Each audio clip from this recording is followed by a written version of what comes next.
going on, everyone? It is Bobo Mac here for Crisis in the Toyverse. And yes, I know San Diego Comic-Con right now is trucking through the woods and everybody's brain is on, ooh, it's San Diego. I need to focus on San Diego. But I have to do some toy reviews, and what better way to do some toy reviewing by looking at Vinimate Mania Running Wild, dude.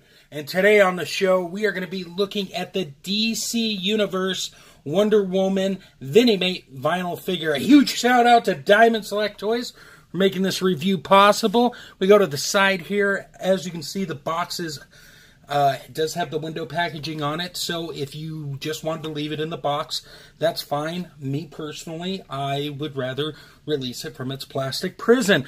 And then on the back, we got some of the other figures in the line. Now, I've went ahead and already looked at that Joker. Of course, we're looking at Wonder Woman today, and Superman is right around the bend. And of course, here on the side, we got the flashy artwork of Wonder Woman with her spear here. And in the front, of course, she's in her plastic prison. So let's go ahead and get her unboxed. We'll look at her a lot more in depth, and, well, we'll take it from there. So here we are, YouTubers. We are looking at the Diamond Select Wonder Woman here. I'm really, to be quite honest with you, not that familiar with this costume. I mean, traditional costume, yes, but the cape and the spear is something that I really can't draw any recollection of in my head. But the figure does look nice. If you look at the head sculpt here, it definitely has a classic comic look to it. Of course, it is done in the Vinimate, or excuse me, the Minimate style, if you will. Just supersized for Vinimate action here. The tiara looks very good too. It's got some nice paint on it, sculpting and all that. The hair is something I actually really like. I like the way it sways like it's in the wind and such, but the sculpting on it's done tremendously too. As for the spear is non-removable, but she can hold it in her hand. The spear looks good. It got detail right there. We got the pole looking nice, and the bottom. So you got paint and sculpting going on here. Not too shabby for a $10 figure, if I say so myself. The cape's got the clasps here. Now the cape is non-removable. It is made of a softer material, but it is sculpted onto the vinyl figure, if you will. Her gauntlets came out nice. I got no smudging or anything on them. Of course, her body is done in the box style with the logo painted or printed on there. And that came out fine. There's nothing on the back, but I don't think there's supposed to be. The trim on the belt looks good. The blue came out fantastic. And, of course, down here at the feet, you got some sculpting and painting going on. The flesh tones all really work well with each other. And overall, it's definitely a joy to have in my hand. Now, you may be wondering why I chose this Extreme Dash Set pop-up to review her in. Well, I actually had a plan to review her outside. And as you'll see in the slideshow, I actually took almost all the pictures outside. But I forgot my tripod, so we are doing it inside, which is okay. There's nothing wrong with that. Just trying to switch things up on your eyes and whatnot.